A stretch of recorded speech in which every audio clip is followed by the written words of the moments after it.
RSS से होते हुए जनसंघ, जनसंघ के बाद भाजपा 80 में बनी, तब से लगातार हमारा राजनीतिक जीवन चलता रहा और पार्टी ने दो बार हमें वैशाली से प्रत्याशी बनाने का प्रयास किया, टिकट सिंबल दिया भी, लड़ाया भी। सिर्फ हमारा सोच, हमारा सपना विधायक बनना नहीं है, हमारा सपना सर्वांगीण विकास इस क्षेत्र का करना है, जहां तक अभी किसी राजनीतिक दल के कार्यनेताओं का नहीं, कार्यकर्ताओं का भी वहां तक ध्यान नहीं गया। एक जनसुराज जो निश्चित रूप से अभी आशा की तरह लोग देख रहा है, और जनसुराज है, लालू जी की पार्टी है, स्थापित दल है, जदयू स्थापित दल है, एक कांग्रेस के सहारे चल रहा है, एक भाजपा के सहारे चल रहा है। नीतीश जी मेंटली टायर्ड हो गए, फिजिकली रिटायर हो गए। यहाँ उद्योग धंधे लगेंगे, बहुत बड़ी बड़ी फैक्ट्री लगेगी, हर ब्लॉक में एक छोटा छोटा फैक्ट्री लगेगी। नीतीश जी सिर्फ ये चाह रहे हैं कि हर हाल में हमारी मुख्यमंत्री की कुर्सी बरकरार रहे। जात एक बहुत बड़ा मुद्दा नहीं। अब देखा जाए, नरेंद्र मोदी की जात जिस समुदाय से आते हैं, कितनी आबादी, फिर भी पूरे देश पर राज कर रहे हैं। जाति बहुत बड़ा फैक्टर है। अगर जनसुराज की सरकार बनती है। देखिए, बिहार चुनाव 2025 की चुनावी सरगर्मी जो है वो काफ़ी तेज हो गई है और ऐसे में तमाम पार्टी जो है वो अपने अपने प्रचार प्रसार में लग गए हैं, चुनावी मैदान में कूद गए हैं। लेकिन ऐसे में आरजेडी, बीजेपी, जदयू और कांग्रेस तमाम पार्टियों के बाद एक पार्टी बनी जनसुराज, जो जनसुराज इस वक्त समाज में, जनता में, पूरे बिहार में चर्चा का विषय बना हुआ है और जनसुराज को लोग काफ़ी ज़्यादा पसंद कर रहे हैं। ऐसे में एक शख्स हमारे साथ मौजूद हैं जिनसे रूबरू करवाते हैं। मेरा नाम राकेश पटेल है। पहले तो आपको काफ़ी धन्यवाद कुंदन जी, आप वहाँ से हाजीपुर से हमारी धरती पर आए, आपका काफ़ी हार्दिक अभिनंदन है। मेरा नाम हुआ राकेश पटेल, जनसुराज पार्टी के सेंट्रल कमेटी के सदस्य हैं और स्टेट कोर कमेटी के भी सदस्य हैं और वैशाली विधानसभा से आते हैं। तो वैशाली विधानसभा में कई सारे लोग जो है वो उम्मीदवारी का आवेदन जो है वो कर रहे हैं, लेकिन ऐसे में पार्टी आप पे विश्वास कर रही है, कहीं ना कहीं आपको देख रही है। तो जनसुराज से जब आपको टिकट मिलती है और अगर चुनाव जीतते हैं तो क्या कुछ जो है वो समाज के लिए करेंगे और क्या कुछ वैशाली विधानसभा में ज़रूरतें हैं, क्या कुछ कमियां हैं यहाँ की?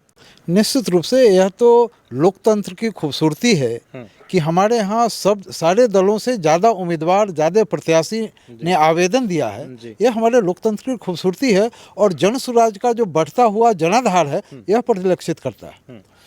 निश्चित रूप से जब हम राजनीति में आए होंगे, हमारा राजनीतिक कैरियर 40-45 सालों से चल रहा है। मूल रूप से हम जनसंघ से होते, आरएसएस से होते हुए जनसंघ, जनसंघ के बाद भाजपा 80 में बनी, तब से लगातार हमारा राजनीतिक जीवन चलता रहा और पार्टी ने दो बार हमें वैशाली से प्रत्याशी बनाने का प्रयास किया, टिकट सिंबल दिया भी, लड़ाया भी। लेकिन जब हम ये राजनीति प्रारंभ किए थे, निश्चित रूप से हमारी एक कल्पना रही होगी, हमारा एक सोच रहा होगा कि इस विधानसभा में जो कमियां हमें दिखी, हमें व्यक्तिगत रूप से क्या करने चाहिए थे। बहुत सारे काम हैं जो अब तक नहीं हुए, जो हमारे कल्पना में है। सिर्फ हमारा सोच, हमारा सपना विधायक बनना नहीं है, हमारा सपना सर्वांगीण विकास इस क्षेत्र का करना है, जहां तक अभी किसी राजनीतिक दल के कार्यनेताओं का नहीं, कार्यकर्ताओं का भी वहां तक ध्यान नहीं गया। तो ऐसे में जनसुराज भी बात करती है कि पढ़े लिखे लोगों को जो है हम नेता बनाएंगे, पढ़े लिखे लोग जो है समाज का विकास करेंगे। लेकिन लोग कहीं ना कहीं जिस तरीके से जातिवाद में बढ़ते हैं, और जनसुराज भी कहती है, प्रशांत किशोर जी भी कहते हैं कि जाति प्रथा जो है वो ख़त्म करेंगे, तमाम जाति समुदाय के लोग हमारे साथ हैं, आएंगे, वोट करेंगे और 243 सीटों पे जो है लड़ने का भी बात कर रहे हैं। तो क्या लोग जो है आपके साथ जाएगी, जनसुराज के साथ जाएगी? निश्चित रूप से जनसुराज के साथ जाएगी। आज आप हमसे कह सकते हैं कि अब तक जो स्थापित दल है, राजद लालू जी की पार्टी है, स्थापित दल है, जदयू स्थापित दल है, एक कांग्रेस के सहारे चल रहा है, एक भाजपा के सहारे चल रहा है। लेकिन उन दोनों के बीच में भी एक जो जंगल राज दिखा के वोट ले रहा है, एक लालू जी का जो जंगल राज था आज कलम राज चल रहा है, अफसरशाही चल रही है। एक उस समय जो लूट होता था, हथियार दिखा के लोग लूटता था लालू जी के ज़माने में, आज कलम से लोग लूट रहा है। कोई ऐसा काम नहीं है ब्लॉक में, थाना में या जिस दफ्तर में जाइए, बिना रिश्वत के काम नीतीश जी में नहीं हो रहा है। नीतीश जी मेंटली टायर्ड हो गए, फिजिकली रिटायर हो गए, फिर भी आज अगर नीतीश जी के सहारे ही केंद्र में सरकार चली, जब सरकार बनी, नीतीश जी अगर नहीं चाहते तो केंद्र की सरकार नहीं चलती। लेकिन नीतीश जी कभी ये नहीं कहे कि बिहार का जितना बंद चीनी मिल है ये चालू होगा तब आपको समर्थन देंगे। अरे आज कोई कल्पना भी कर सकता है कि नीतीश जी इस पर अड़ जाते तो बिहार का सारा चीनी मिल नहीं खुलता। यहाँ उद्योग धंधे लगेंगे, बहुत बड़ी बड़ी फैक्ट्री लगेगी, हर ब्लॉक में एक छोटा छोटा फैक्ट्री लगे, जिले पैमाने पर बहुत बड़ा उद्योग लगे।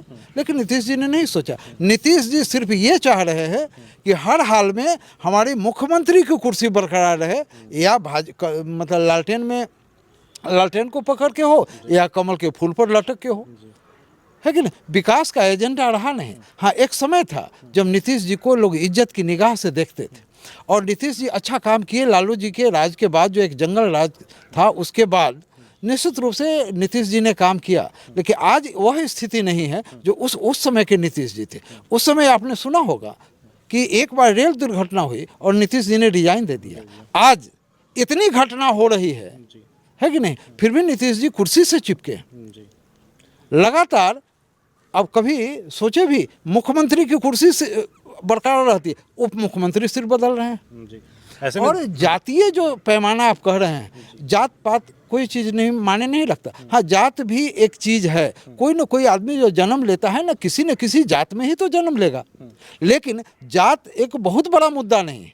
अब देखा जाए, नरेंद्र मोदी की जात जिस समुदाय से आते हैं, कितनी आबादी, फिर भी पूरे देश पर राज कर रहे हैं। जाति बहुत बड़ा फैक्टर नहीं है। हाँ, जनता अगर जिनको चुन लेती है, जनता को आज विकल्प नहीं मिल रहा था, जनता को आज विकल्प मिला है। लालू जी और नीतीश जी के बीच का रास्ता मिला है, एक जनसुराज, जो निश्चित रूप से अभी आशा की तरह लोग देख रहा है, और जनसुराज आएगा। जीविका के तहत जो लोन मुहैया हो रहा है, जीविका उसमें 30% ब्याज लगता है सालाना। अगर जनसुराज की सरकार बनती है तो निश्चित रूप से हम 4% सरकारी गारंटी पर 4% ब्याज पर उनको हम ऋण उपलब्ध कराएंगे। कौन ऐसी महिला है जिनको ये तजुर्बा नहीं है, सिलाई का है, बड़ी बनाने का है, पापड़ बनाने का है, घर घर उद्योग चलेगा, खुशहाली आएगी।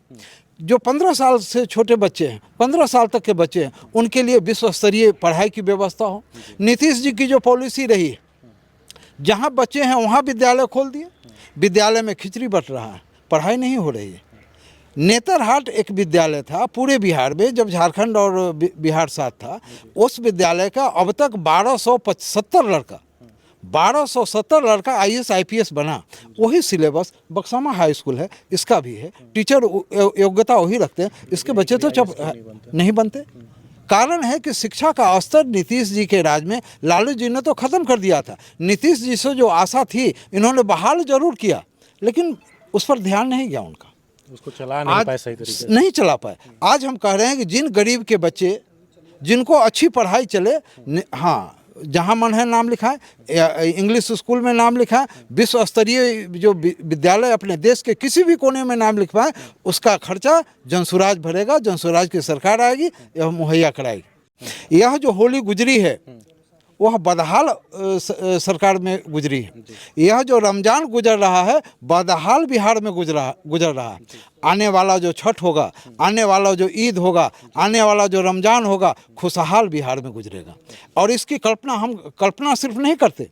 आपको मैं बता दूं कि अब तक मात्र कितने सरकारी पद हैं नौकरी के, चपरासी से लेके मुख्य सचिव तक मात्र 23 लाख, और पूरे आबादी 13.5 करोड़ होती है। अब एक औसत निकाला जाए तो 1.97% ही सरकारी नौकरी, और जितने भी राजनीतिक दल आ रहे हैं, सिर्फ 2% सरकारी नौकरी में आरक्षण के लिए मारामारी हो रही है। बच्चे को न गुणवत्तापूर्ण शिक्षा मिल रही है, न उद्योग का वैसा जाल बिछाया जा रहा है। और मैं आपको बता दूं कि सिर्फ विधायक बनने से और सांसद बनने से व्यवस्था का परिवर्तन नहीं होता।